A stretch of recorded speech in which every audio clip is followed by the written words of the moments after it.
जोहार वो टूरी तहा मामा की बिटिया का तहा मामा की बिटिया मैं घोगरी गाँव में आए गए हो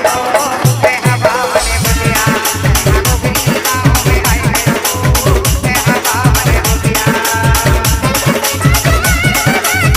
डीजे पवन के पैसा टोला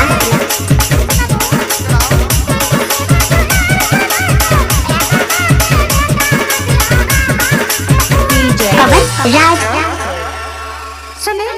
सुनाओ पवन उनके पैसा टोला मैं पहली बार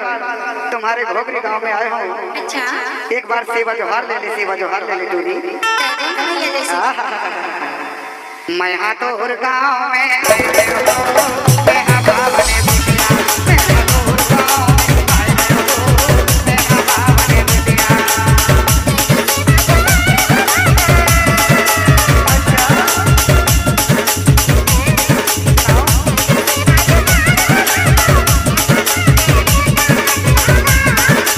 पवन पवन राज सुनाओ तेरा मोर गाँव में